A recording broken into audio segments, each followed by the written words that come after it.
This program is presented by University of California Television. Like what you learn? Visit our website or follow us on Facebook and Twitter to keep up with the latest UCTV programs.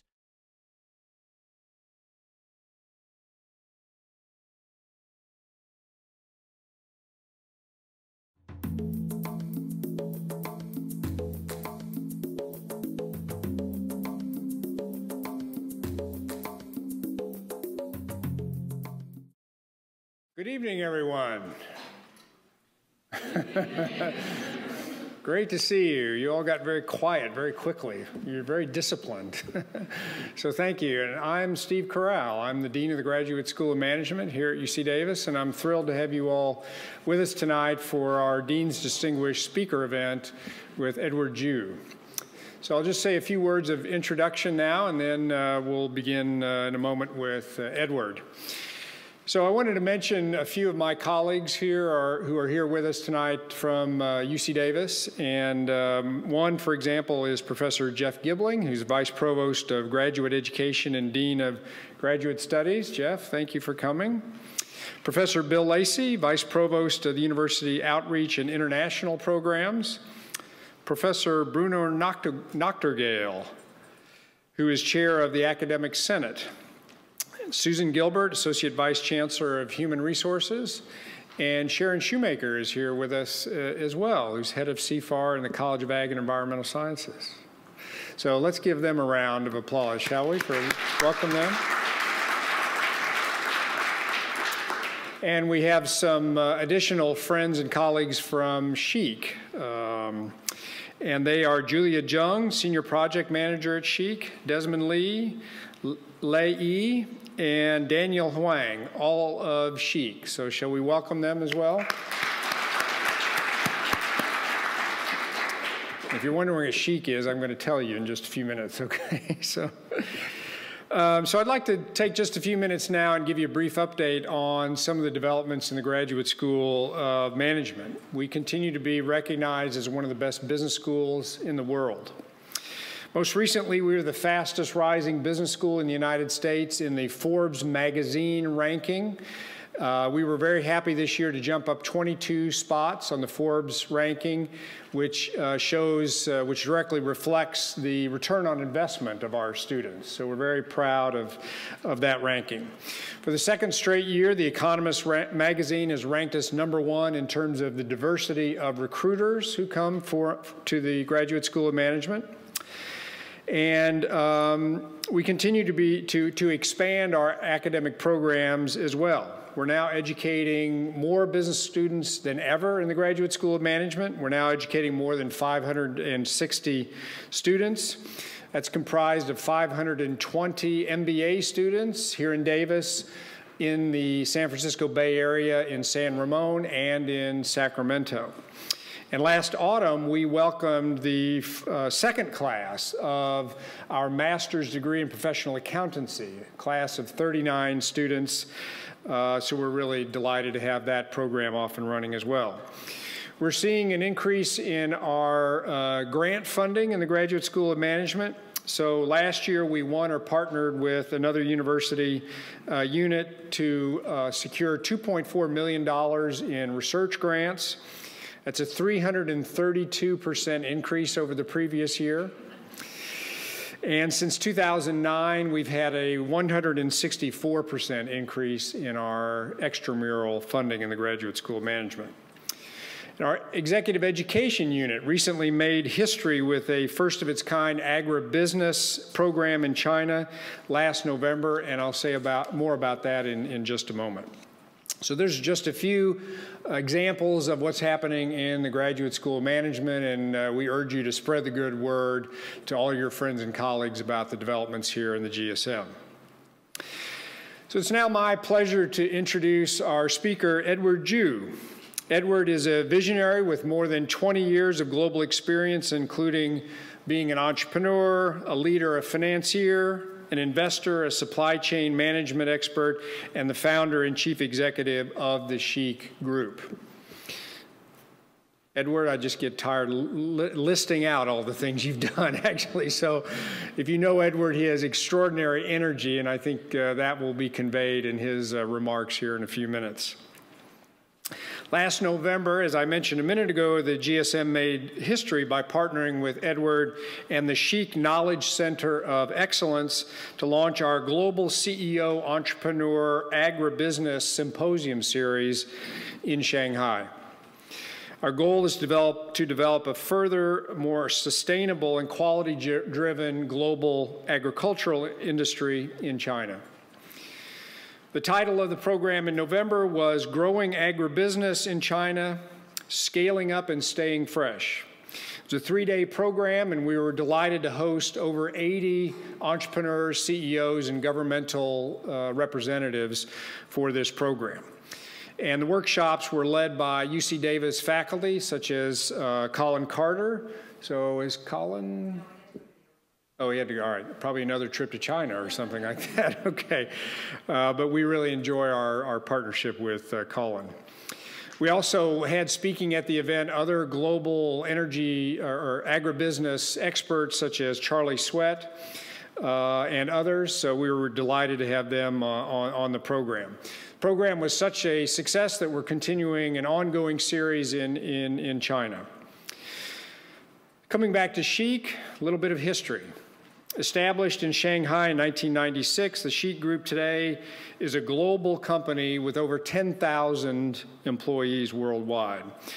From its humble beginnings as a freight forwarding and logistics company, it's grown and evolved into a diversified conglomerate with subsidiaries in sectors such as food, agriculture, home and garden products, medical equipment, supply chain management solutions, and integrated rural urbanization development.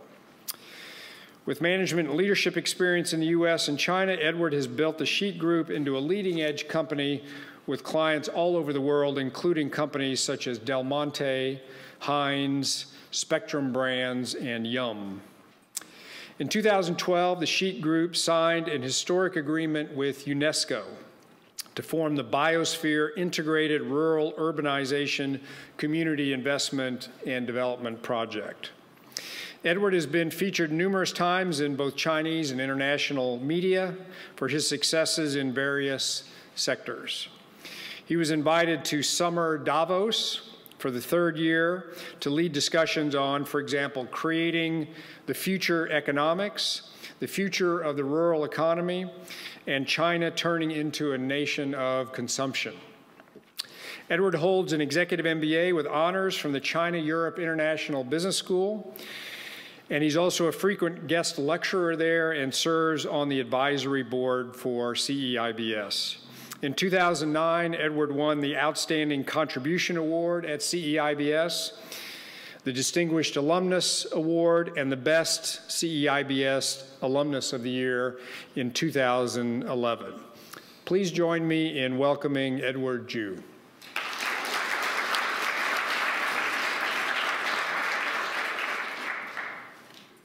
Thank you very much. It has been my honor to be distinguished speaker here for this event, and I hope that after my speech you still call me distinguished, because this is given by Steve at the moment. I hope I'm not going to disappoint you. The one thing I ask your permission that if, because this presentation normally takes about half a day, and now we only have about 30 minutes or 45 minutes, so I hope that I do not run over my time, so I will try to manage that, so please be patient with me. So my presentation today, the title is called Open Innovation Around the Global Business with China. Innovation in terms of open or closed or directed innovation. So my topic is very much about open innovation instead of the innovation which is closed or directed. And then we will talk about around the global business, meaning it's not all about China. And China is the place that this innovation examples that I'm making happens in China. So I will use these couple of examples to show that why this innovation is around China, is related to China, and it's a global business. So the content, I will organize my speech in 3 parts. One is a little bit introduction of Chic Group, and then we're looking at making innovation work in China, and then we'll use the real case studies of this coconut water to be the real case study, is looking at a real example of open innovation that we have been implementing in China. Chic Group is as a company, is positioned as a SIMIS company, and when we say SIMIS, S is solution. So when we approach a problem or issue, that we always trying to come up with the solution, that a solution is for value, and it is a investment. We normally do investment is very much leveraged. For example, this technology is a technology we are leveraging in getting into this investment around the world. So when we go acquire companies, we do not pay any money. We acquire companies, 51% of the shares of the company without paying any money. So that's the way that we do business. And I also teach EVA. I don't know whether you understand, economic value added is the model. That's basically you try to use other people's money to do your business. So that's the concept that we have. And the management company is the position that we have. We actually do not produce anything because this is not produced by us. This is produced by our partners.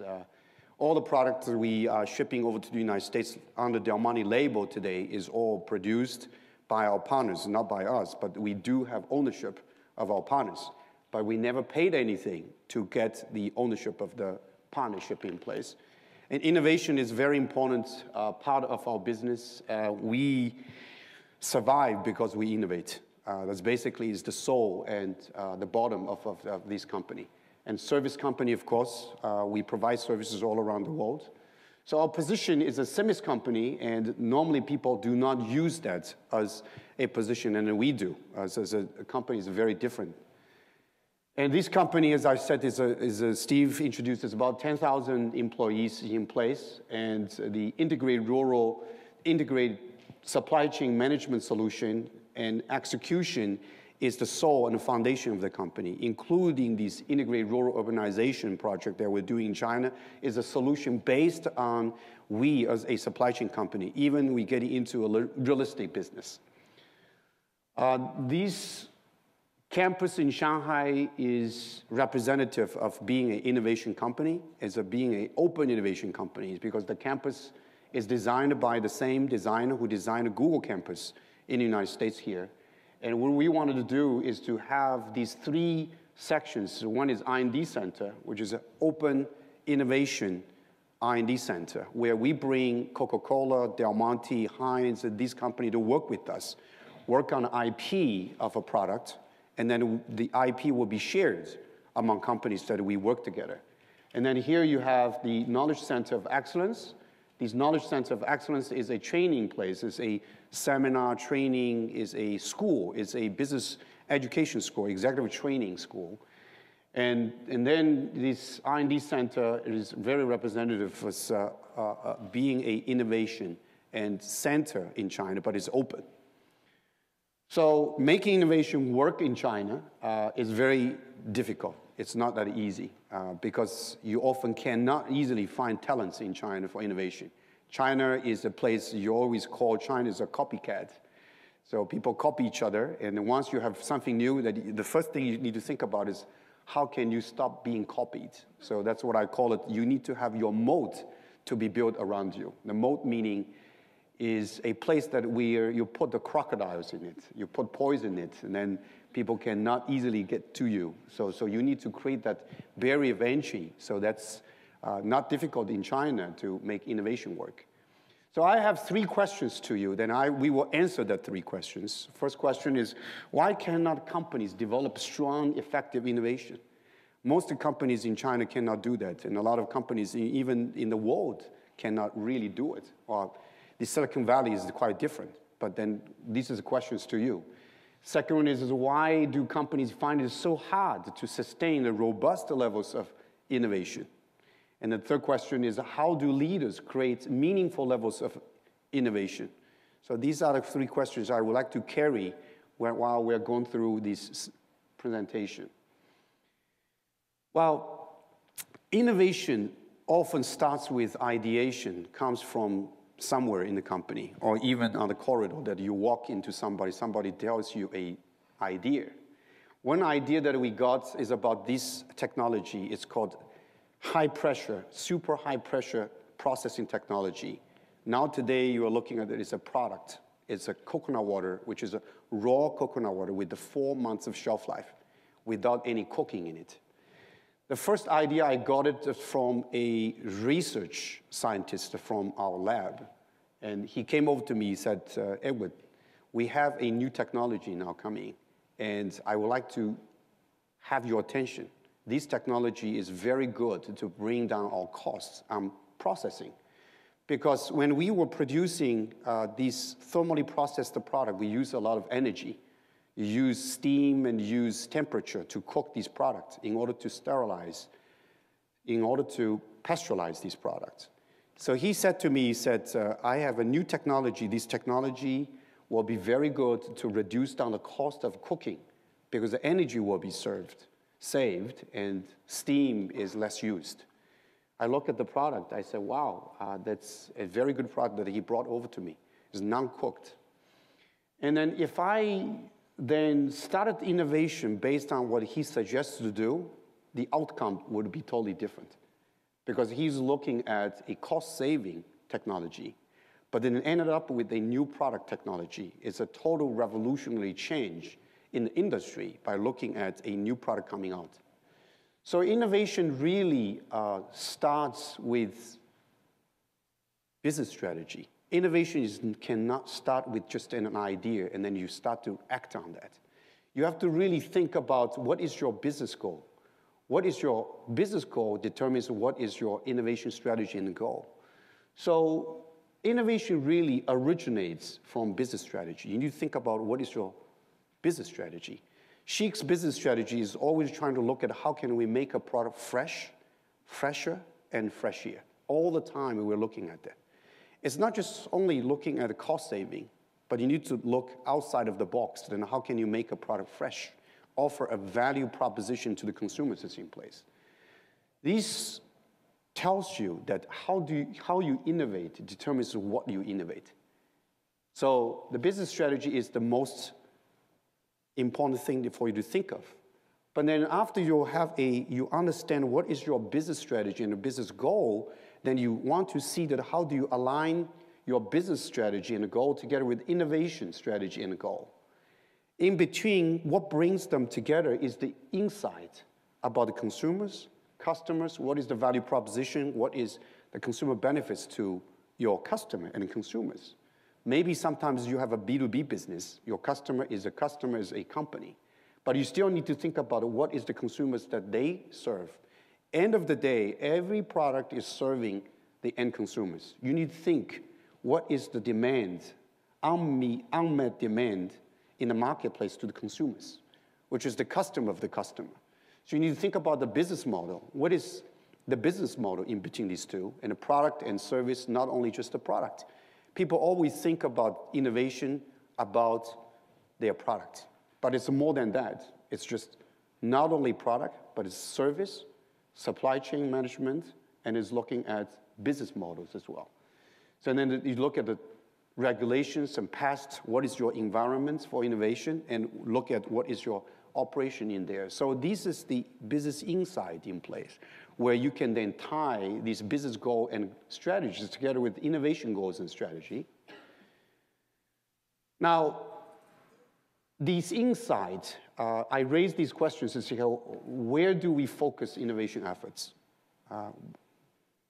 What is your business strategy? Where are you going for? So these are the questions you always want to ask, and how much innovation you want to put in place. If you put too much innovation in place, probably sometimes you're too early in the industry to do something, and that does not really bring you revenue quick enough to cover your SG&A, because innovation costs money. And then you also need to look at what is types of innovation that we need.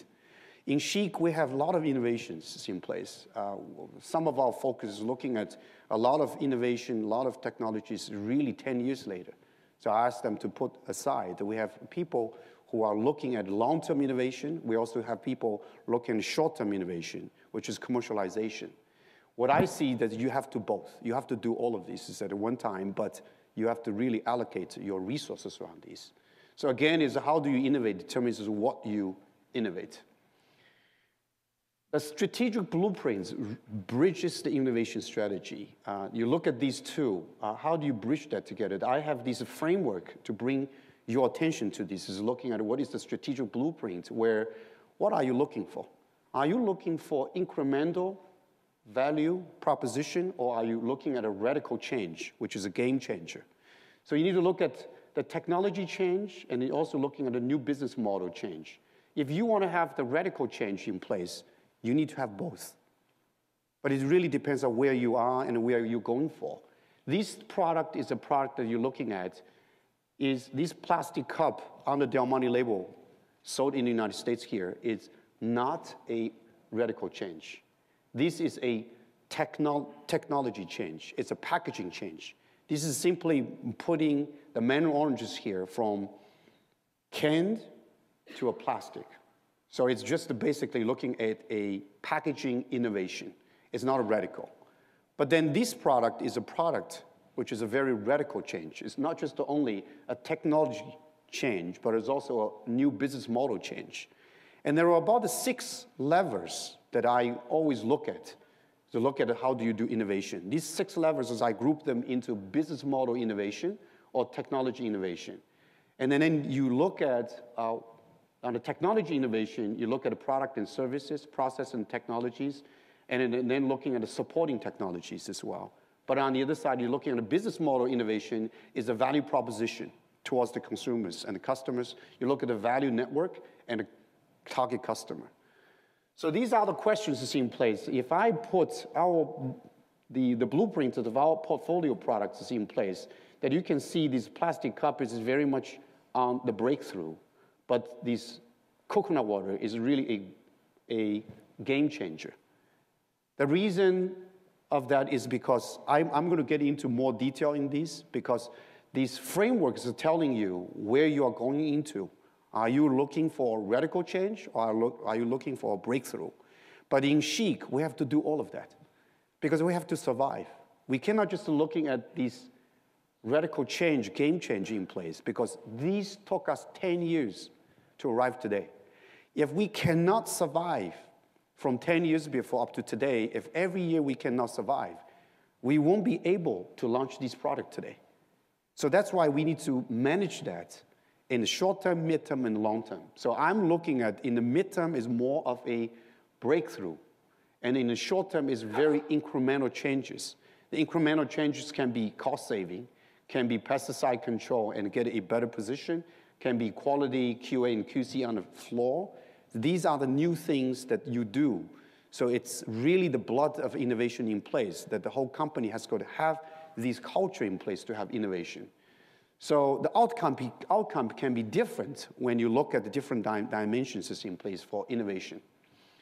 When we look at these technology innovation, we ask questions about product and service. We look at what product and service should the company offer in the marketplace. This is a question you always ask. But how do you do that is another question. So the performance, packaging, integral to the consumers, customers, is around this question about product and service.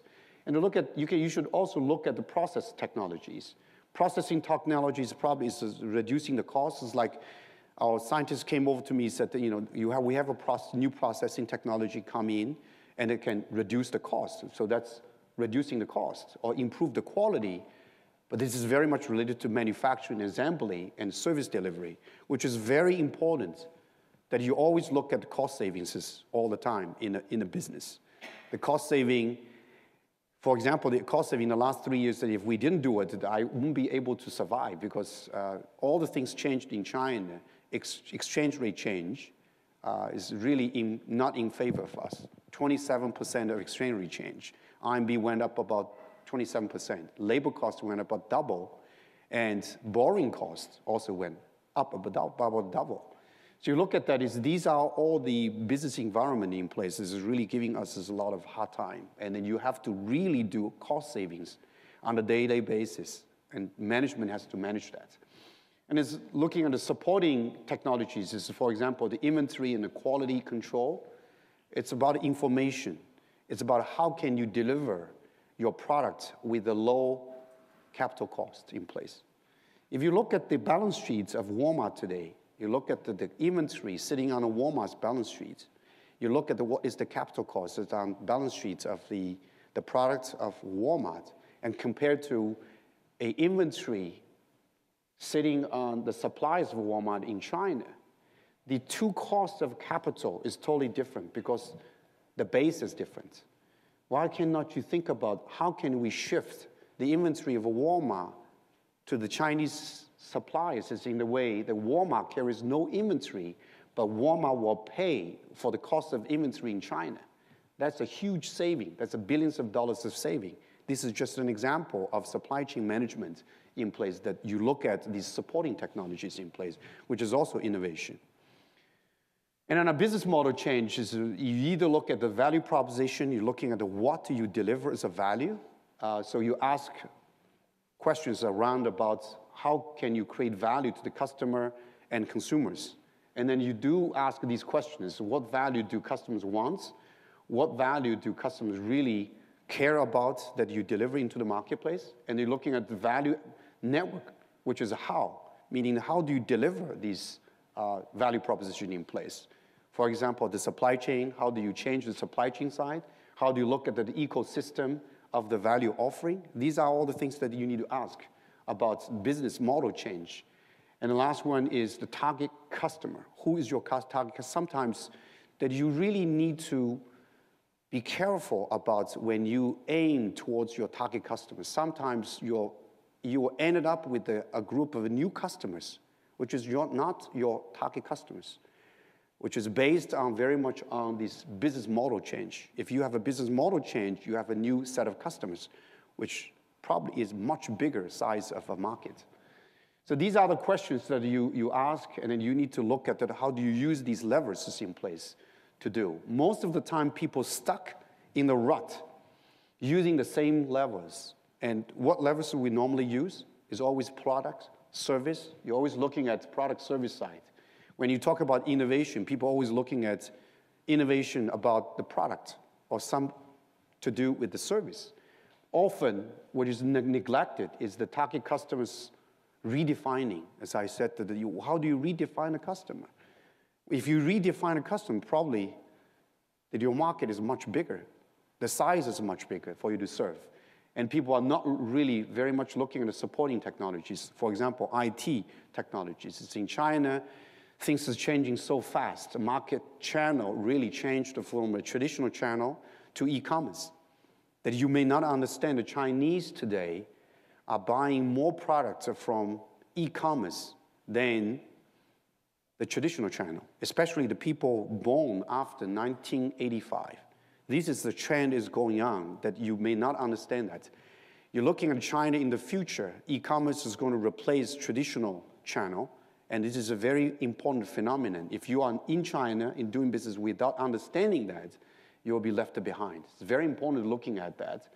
And sometimes you also neglect the value proposition side and supply chain value network. So these are the areas people often neglect when they do innovation. They do not look around about all of these other levers, but they more looking at product, service, and process technologies.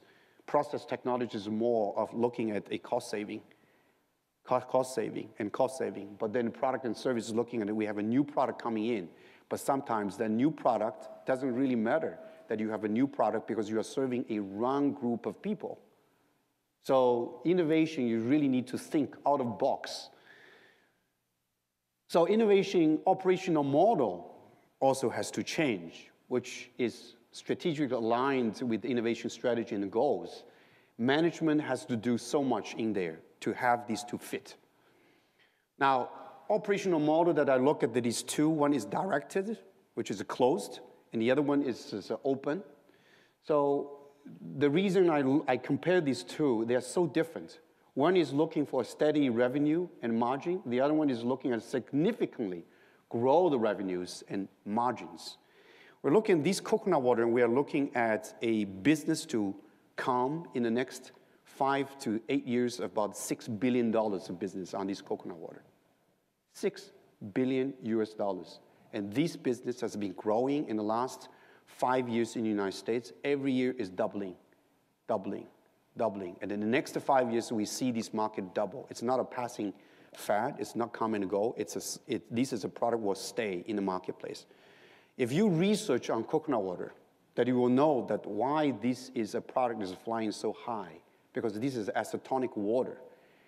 Scientists said to me, this is giving you 5 years more of life if you drink this coconut water on a daily basis. This is why in the Bay Area, how many people you drink coconut water today? Can you raise? You see, so many people, you see, in there. And the knowledge is getting disseminated among the consumers. There's more and more consumers getting into these. But today in the marketplace, coconut water is all cooked, or coming from concentrated. This product is from raw coconut water. The vision is to have coconut water to replace water or high-end water.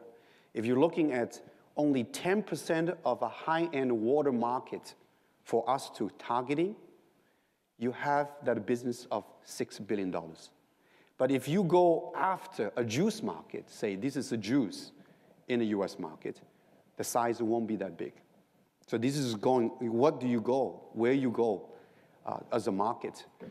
So a radical change as well as an incremental change is totally the business strategy difference, and the innovation goals will be different.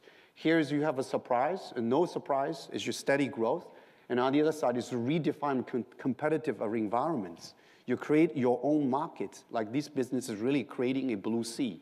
There's not much competition in place, and you can charge a higher price, and then the margin is high, but the size is big.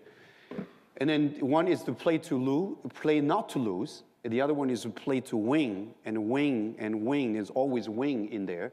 And the innovation portfolio is different. Mostly on the direct innovation is mostly incremental innovations. Change a little bit, and you get a little bit more of a profit. But in here is mostly breakthrough with support from the incremental innovations.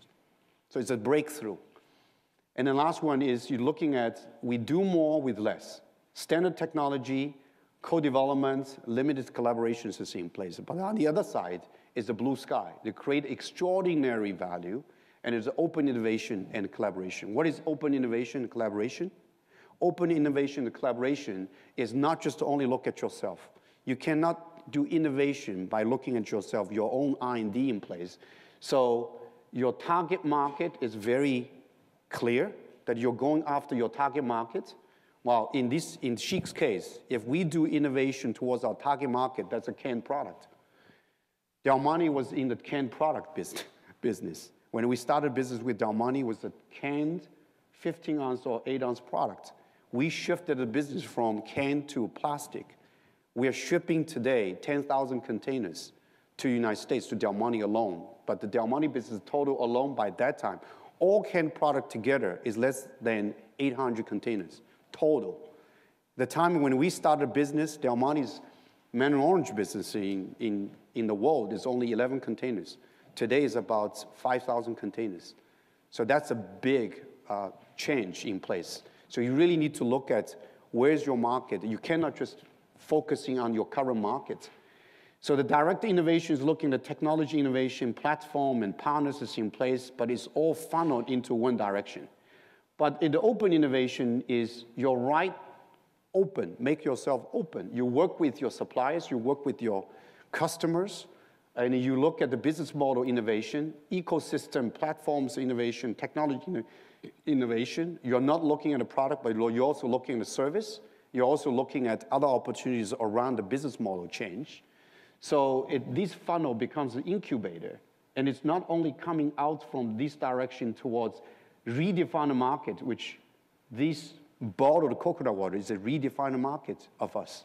It's totally different. And I'm telling something, people actually, this is very fresh, because this is something that I don't think our competitors are looking at. And I don't mind you go out to talk about this, because The winner today is not to share, not only just that they can share their strategy, they have something they are doing that the competitors are not able to do.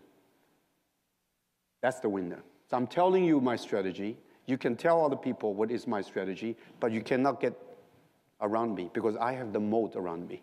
This is not easy to produce. So this is why you have the barrier, which this is what Warren Buffett is talking about, right? How do you build up the barrier of entries in a way that you do not have a product or service or business you build up is easily to be copied, especially in China, right?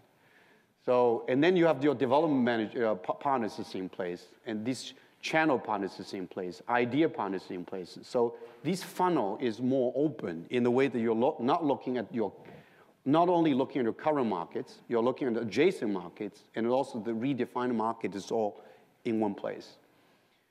So innovation is a teamwork. Innovation is not all about yourself. Innovation is a teamwork with the customers, competitors, suppliers, and a lot of brainiacs, right? Brainiacs, we have a lot. We have some math scientists in our company. You know, the math scientists from here working in our company, especially in Shanghai campus. He needs someone to always usher him, you know, go to the toilet and come back. It's very difficult. He's always thinking about innovation. He's a mad scientist, and all of these are brainiacs. So these people around that we will have a teamwork.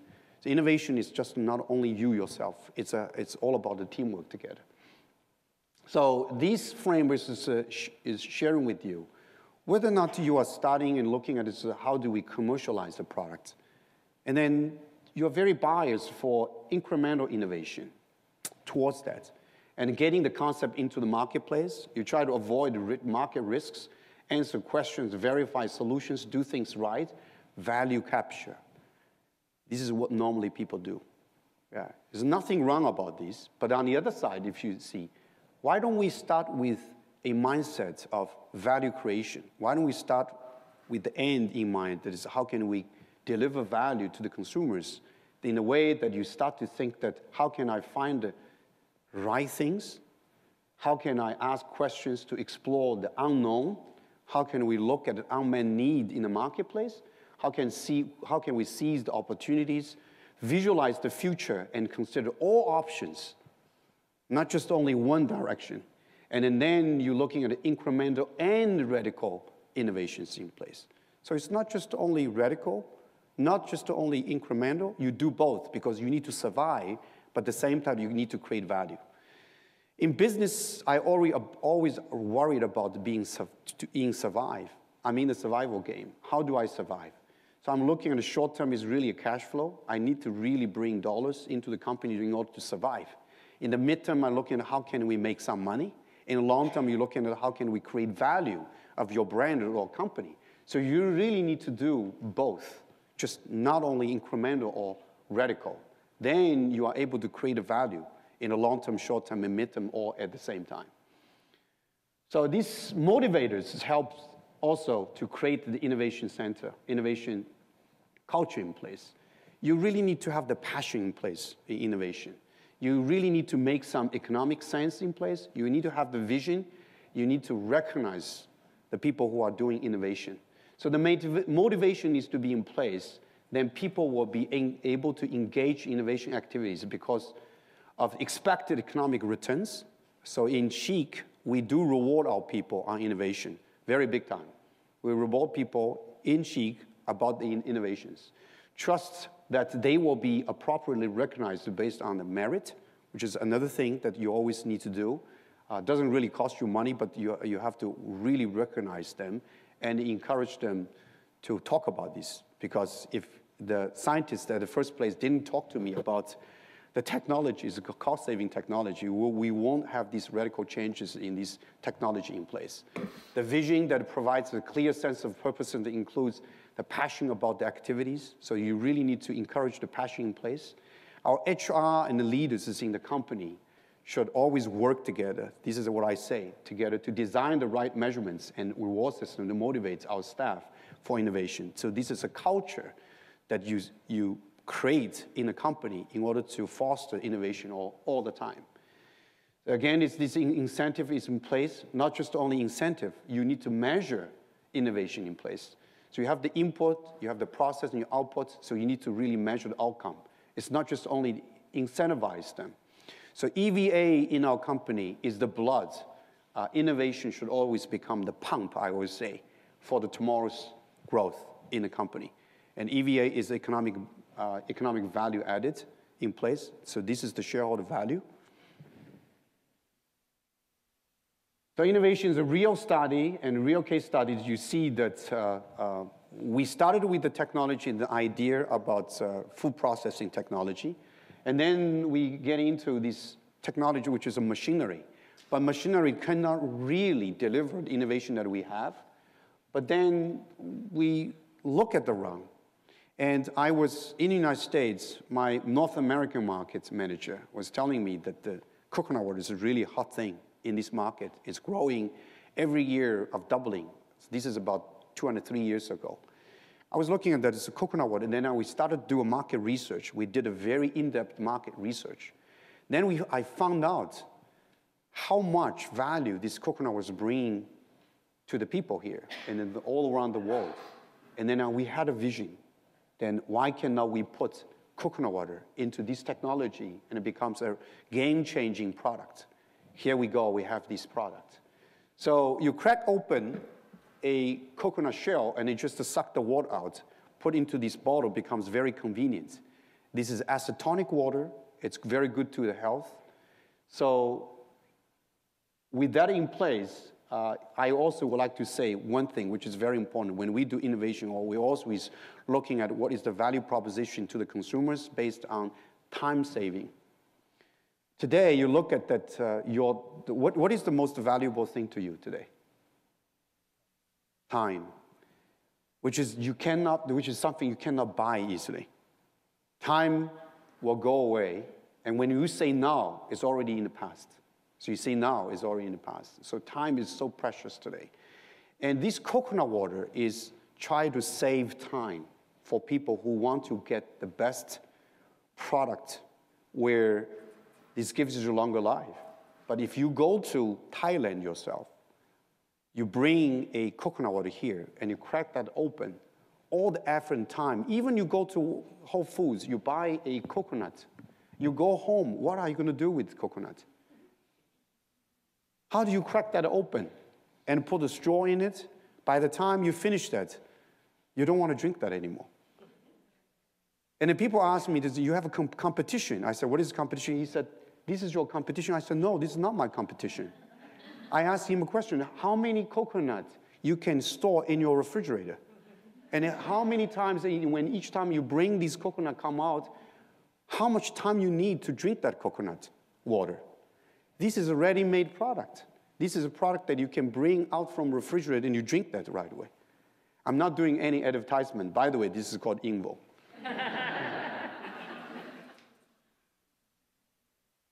So I'm here to show you from there, what we did is a product coming out. Ingvo coconut water for the true, freshly cracked coconut water experience. Our little world started in the sunny country of Spain, the land of juicy fruits and vegetables. Craving for more sunny flavors, our taste buds brought us to the country of Siam, better known as Thailand, where we discovered something really amazing, the true, freshly cracked coconut water experience.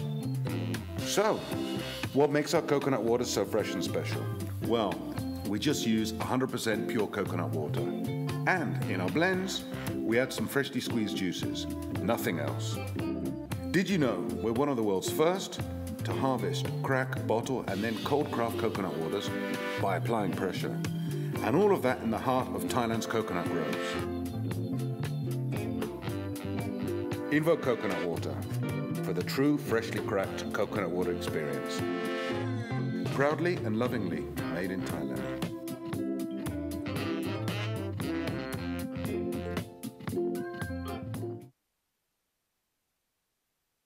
Well, Ingvo is a brand that we bought from Spain. That's why this video was made based on a background of Spanish.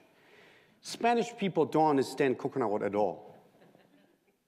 They have no habit of drinking coconut water. When we first launched the product in the marketplace, it became very hot. And our first container of coconut water became all pink because there is a chemical name that I cannot say about that, which is very good to your health. If coconut turning pink, is actually becoming more antioxidant based. So we then marketed the product in Spain, saying that you are very lucky that you get coconut water pink. And because the taste is so good, so it sent very well. I was in the marketplace the other day, about a month ago. I was asking store manager, he was ordering our product. I said, do you think this is a good product to you? He said, it's a very good product. Then I said, do you think this is a very good product, or this is just only a good product? He said, this is the best seller in my produce area. This is Spain. That's Spain. This is not the United States. Now we are selling this product in the United States, in Whole Foods, in Trader Joe's, in a lot of natural channels is in place. And because the taste is so good, people like that. Invo product, the brand is a brand that we were applying and implementing our global strategy. Our global strategy is called Mosquito Strategy. Now, being a newcomer to the marketplace, you can come to the marketplace to sell coconut water under big brands. Or you can start your own brand. We chose in between. So what we do is we go to the marketplace, we would just buy a regional brand like Invo. Invo is a regional brand in Madrid, which is the best brand in Madrid. Everybody knows Invo. The name is coming from its original version. It's a Spanish name. So something to do with the TV, you know. I believe some of you know that. So that's a brand established already in Madrid, and we bought this brand. We bought, at first place, it was about 51%, and now we own 75% of the brand. In the end of the day, we're looking at own 100% of the ownership of the brand. So what we do is we go to a different market, we will buy a regional brand, and then we'll leverage that brand with this product put product under the brand and sell in the marketplace. Because the brand is so well known in the marketplace, it starts to sell very well in the marketplace. And I call it the mosquito is because we have a plan to build up a house of brands that probably will have about 50 brands all over the world. These are all very small individual brands, but very strong in the marketplace. And then we come in, all of these small little mosquitoes will be able to deal with the big elephants. That's Coca-Cola. Coca-Cola is the biggest company, or Pepsi-Cola is also a very big company in juice business. They have a house of brands that's already built up. So in order to compete with them, you have to have a good product. You have to have the fighters in the marketplace. That's all the mosquitoes is in place. Invo is the first brand, and we are looking, at the moment, I cannot announce to you that how many brands that we are looking at. We are looking at quite a lot of brands all over the world. So it's a business model change. It's not just only coming in to sell coconut water on a private label or sell coconut water to other brands, like big brands, as Coca-Cola's brands. There are Tropicana or Simply Orange. These are all the brands. They are looking after these coconut water business. We are not doing that. We are creating our own market with this mosquito strategy. So you're looking at this innovation is not just only looking at product again, you're looking at more of all of these things all together. We landed on innovation in such a place as we are not only looking at the product and R&D. Coconut water is one example, but we are also looking at a business model and supply chain. So globalization is not only just looking at selling coconut water in one market, but this is selling coconut water to all of the market. Product is made in Thailand, and then it's sold in the marketplace. This is a multi-to-multi trading business model.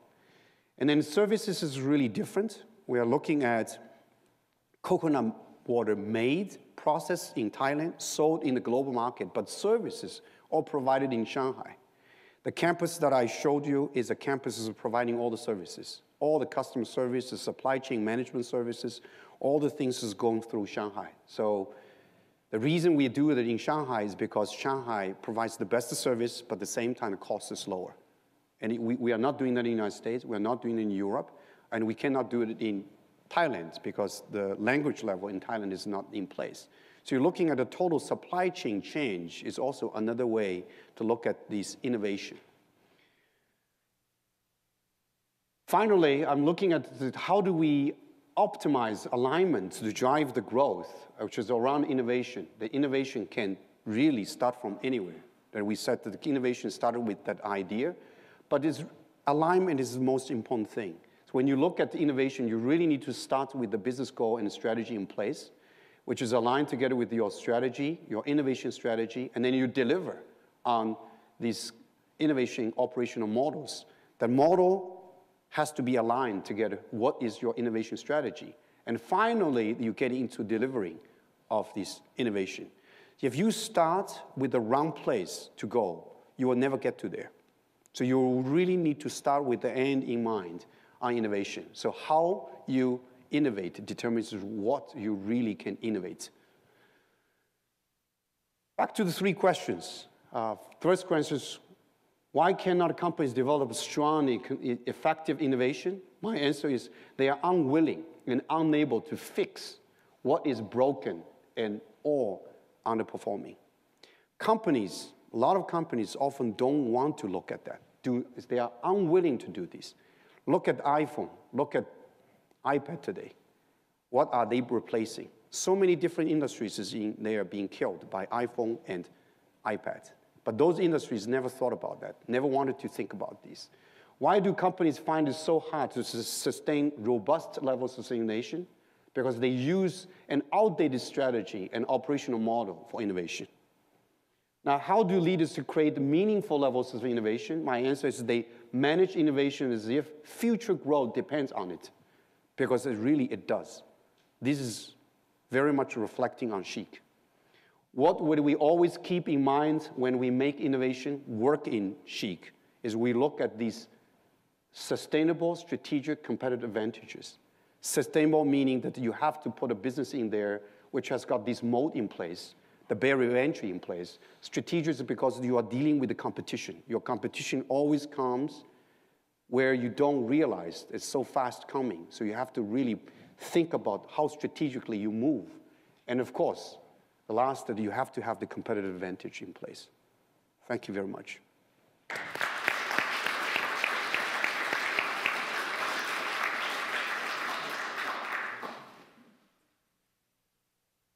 Edward, thank you. Really a fascinating discussion of innovation in your company. And what I'd like to do now, if it's all right with you, we take a few minutes, you and I can talk about some questions, one or two questions, and then we'll open it up to the audience and, and ask them for their comments and questions as well. So my first question relates to some of the fascinating conversations that you and I have had over the past couple years about not only business issues, innovation, new technology, and so on, but your involvement in thinking outside of the business context and even more broadly to regional economic development and rural urbanization in China. And you have been a very thoughtful commentator on the evolution of agribusiness in China. Mm-hmm. And I'd love to hear your thoughts and to invite you to share with the group here. What is the state of agribusiness in China? How is it moving from the old traditional system of very small plots of peasant farmers to a more efficient, more mature agribusiness sector that is better positioned to meet the needs of people in China with respect to food and health and nutrition? Yeah. I think this really starts with issues and problems again. You look at China in the last 30 years, China has been growing its economy, and one sector has been always neglected, that is on the agriculture side. So agriculture, peasants, and way behind declining villages is in place. So it became a very big issue, which is not sustainable, and it creates a lot of problems on food safety, food security, and sustainability. So these are all very big issues, and the Chinese government has been very worried about these and trying to put a reform in place. One of the things that we came up as a solution to the central government is that the land in China needs to be aggregated in order for technology to be applied. So today's individual small-scale farming, look at Chinese small-scale peasants. They own 1/6 of an acre. 1/6 of an acre, and you have about 229 million Chinese peasants. How can you manage 229 million Chinese peasants in a way that you can manage food safety in place? You cannot.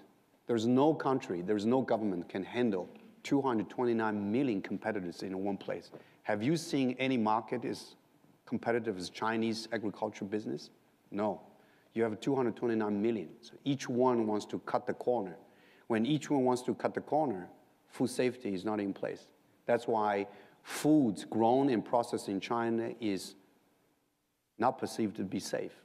This is why China is importing so much from the United States today, which is very good to this country, to the agriculture sector of California. But it's not very sustainable.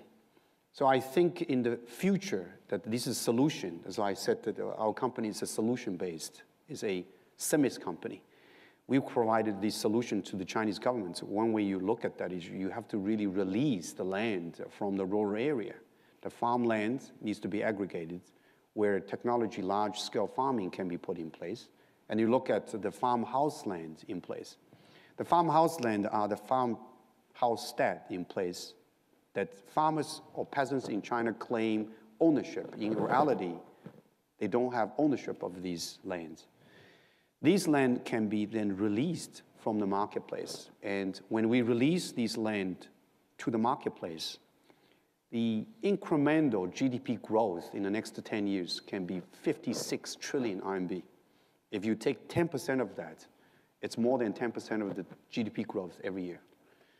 So you put that all together, it's economically that you know that this will drive value.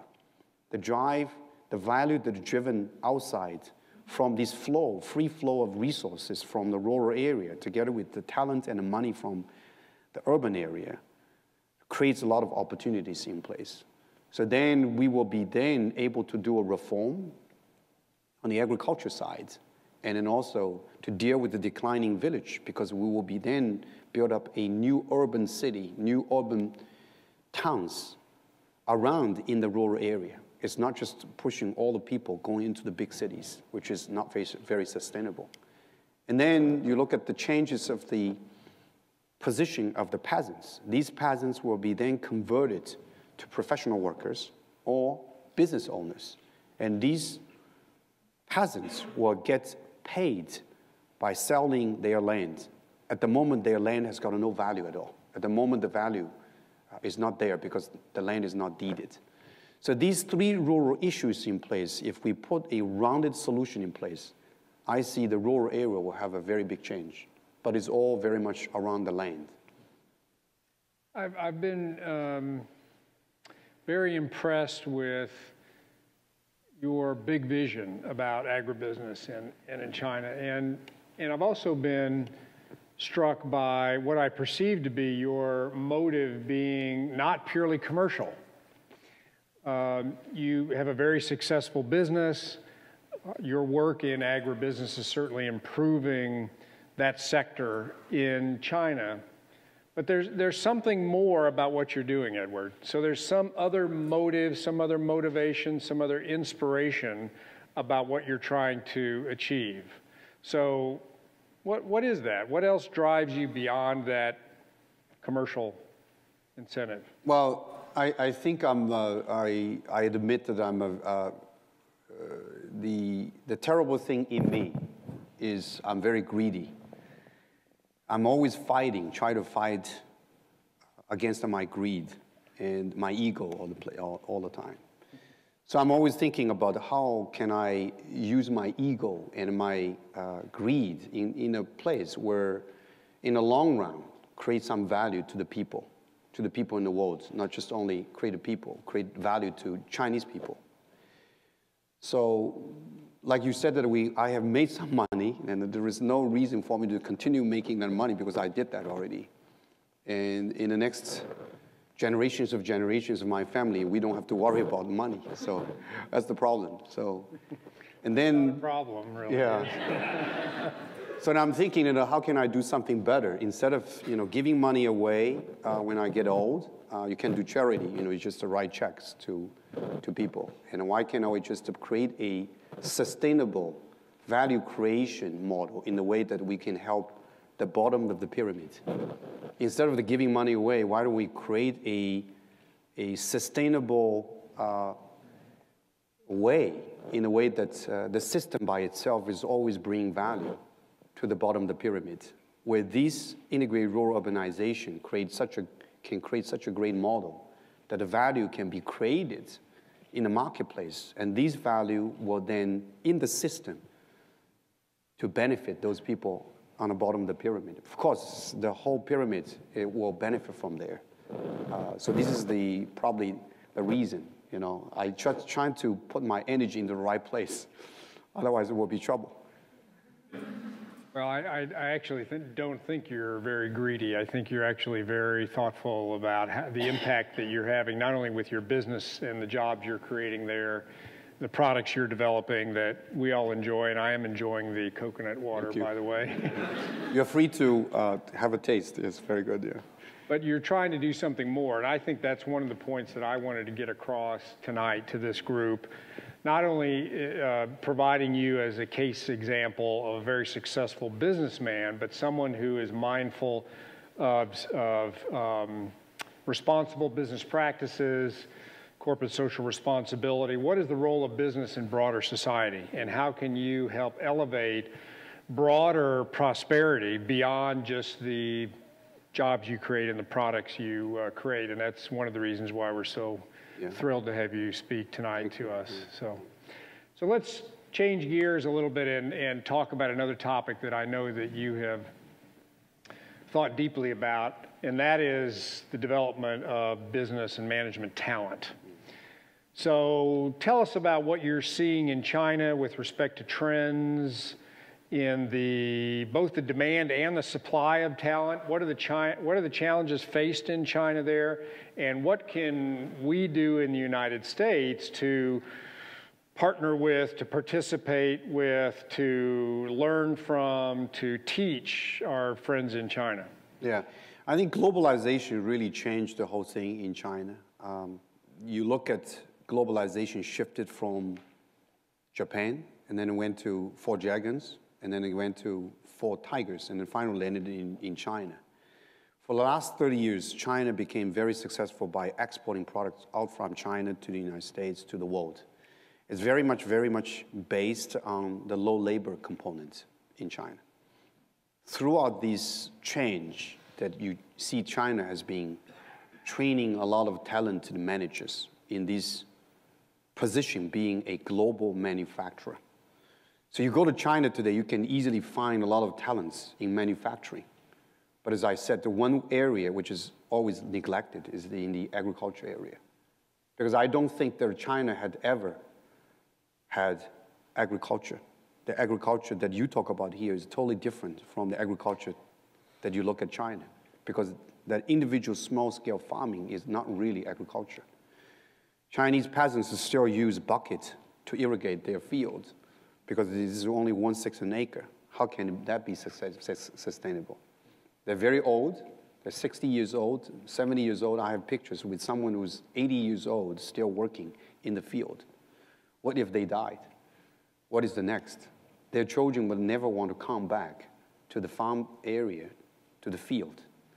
So if we can solve the problem of the land issue in the future, that if the land can be freely flow together, connected with the capital from the market and the talents from the city, I see the next biggest bottleneck will be the talent in the agriculture area. Because the future farmer will be totally different from these peasants. But there is no such a future farmer, because there was no agriculture. So the schools in China, that Bill has been visiting a lot of Chinese schools in China, Chinese agriculture schools in China, has been always training managers or scholars or scientists on paper. They're very good on paper. They write papers, they can copy papers from air. So often you find these people coming over to work for you. They are not creating value, but they are damaging value for you. You have to be very careful, and you have to hire someone to watch them instead of they can deliver value. So that's why you see that UC Davis is a school that has been always working very closely with industries, your extension programs, for example. Work very closely with industries in the way that the school of GSM and the UC Davis has been creating a lot of value to the industry, to the leaders here, to the owners of the business. That I see is a totally different model of training and education, because you are not just there to write a paper. You're helping to create value.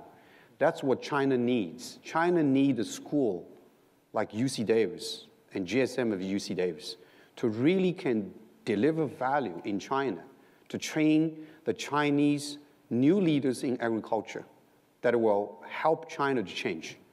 And if this layer of talent is not in place, China will never be able to change. Because today, you go to China, look at a lot of agriculture leaders in there. They have never been agriculture. China is looking at agriculture today is just to dig a hole and put a tree in there. That's agriculture.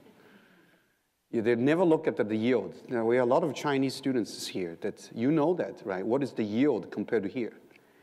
The corn yield in China is about half. The soybean is about 40% of the United States. How can you have agriculture in this way? I'm already looking at a business to business. I'm not looking at the peasants level. The peasants level is even more because you're looking at per capita, how much they grow. So this is not sustainable. So the bottleneck is really the talent in place. And I'm very happy to see a lot of Chinese people, a lot of Chinese face here. And you are lucky that you are here and you're learning so much from this country and this university. This university is the top school in agriculture. And China, in the next 10 and 15 years, is all about agriculture, I tell you. It's all about agriculture. It's all about the land to be released from the rural areas. So you are lucky, and I welcome you to come back to China.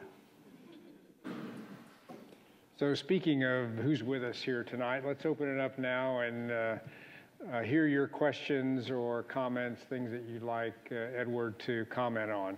And we have a microphone. We're videotaping, so if you could raise your hand, stand up, and Diana's going to bring the microphone over to you so we can ensure that we capture your question. Tell us who you are as well. Oh, I'm a first-year student in MBA in GSM. Thank you for your brilliant presentation about innovation, how the ways your innovation in your company.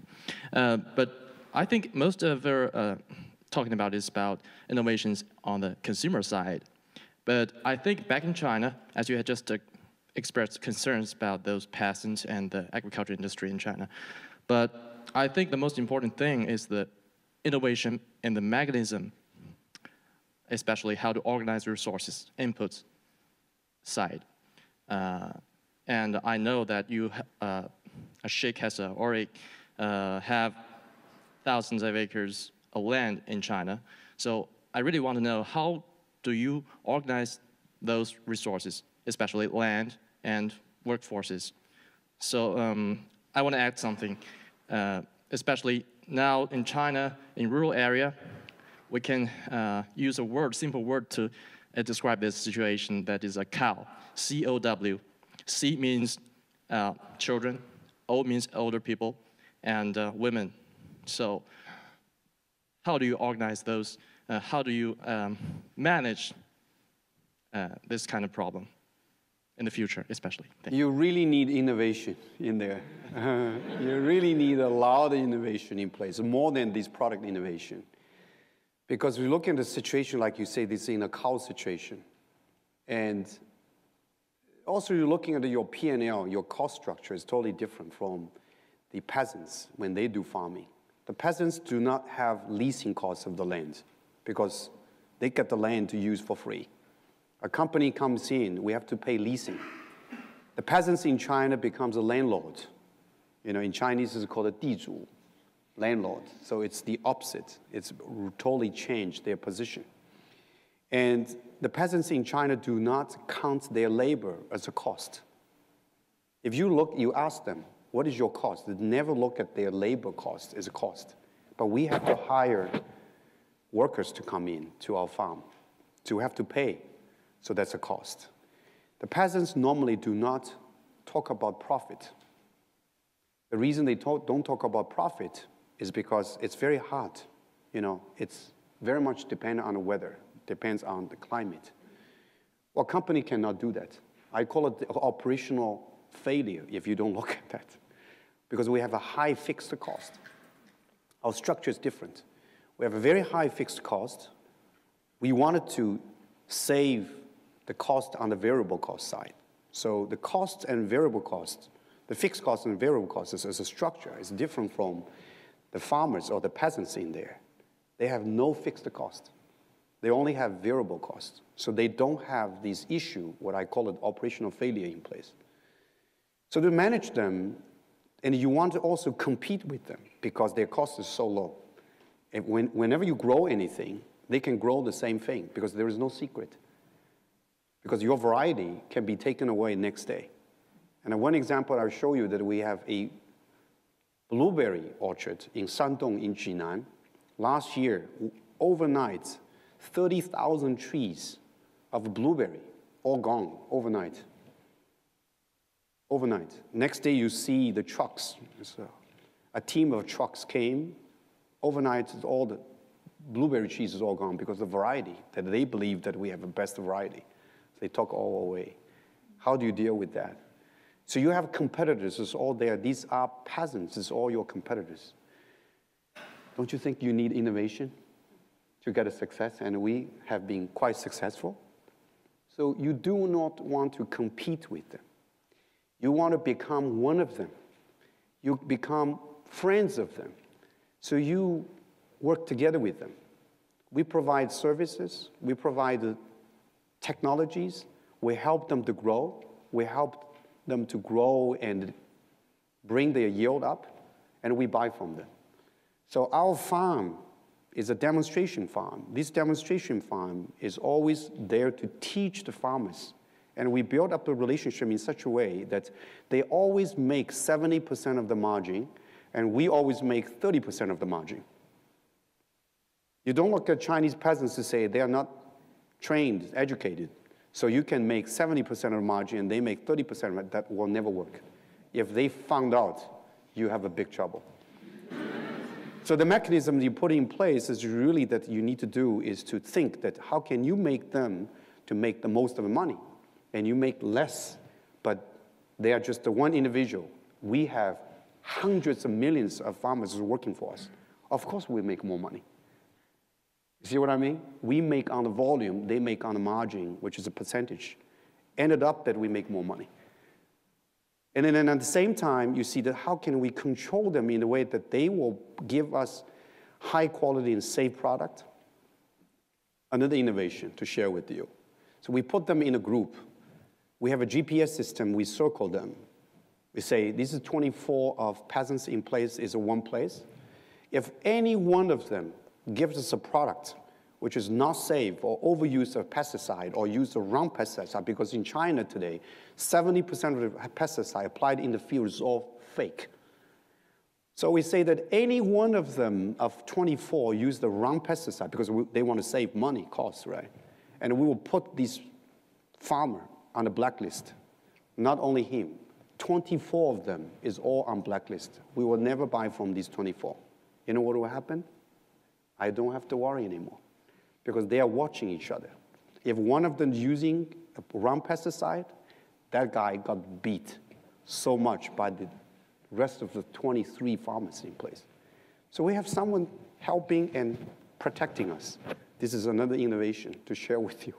If you don't have innovation, you can never work in China with such a competition of 229 million peasants in place, and you have to make money. I hope I get your question, I answered. No, that's a very important principle that Edward is talking about trying to conceive of a business model that continues to respect and show dignity for the peasants. I mean, these are people with very modest means, little education, and I'm delighted to hear that, and I would urge you to continue through this really dramatic evolution process in the industry and agribusiness in China to try to treat them in a way that is respectful. And that's a very important business principle that I'm really delighted to see you displaying. Pat, let's have your question. This is absolutely fascinating. Pat Conrad, I'm the Associate Dean for Global Programs in the School of Veterinary Medicine, and I wasn't familiar with that acronym, children, older people, and women. So when you say cow to us, we think of the kind that produce milk. And I just wondered if you would share with us, as you're talking about these land policies and all, I assume that a lot of that has to do with plant agriculture, and I'd just like to get your thoughts on animal agriculture in China and the innovations that are taking place or should be taking place in that space. I think animal side is better. It's developing in a much better environment because animal you're talking about, the land can be closed. The plant is really vast and it's not closed. So you can really, today you look at that, you can apply technologies to the animal science in place, husband boundary, aquatic, these areas are very well developed. I don't see China's too way behind of the United States on animals. In terms of the industries, for example, the dairy industries is still scattered, that you have a lot of small individual farmers raising small number of dairy cows in place. That's a very big issue. But you do have big companies, they are driving the forces, is now in a very good process to change. But still takes a long time to get there. In that industry that I see that China is way behind still today is really the food processing side. It's on the meat processing, dairy processing is really way behind of the United States. You may not agree with me, because you hear so much about the scandals on the meat in China. But compared to the plant, this is much better. So everything is relatively that you're talking, right? So the plant side is really an issue. But you look at the animal side is really in a better position. But more on the food processing side, that's why I see that UC Davis can add so much value in China for food processing. And you understand that recently the acquisition of a Smithfield is very much about feeding and satisfying the demand in China. And is also looking at the product that they make that China cannot make. So that's two-sided. I hope that I answer your question, yes.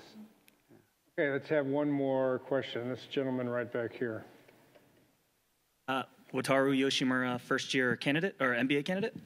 And this whole time you've been talking about innovation. And so as a first-year candidate, we're learning a lot about the strategy. And one of the things you mentioned earlier in your 3 questions was that a lot of these strategies are outdated. And we've been learning about these 5 forces and SWOT. What are these things, or what about these old strategies are so stifling to innovation now? And what can you speak on behalf of that?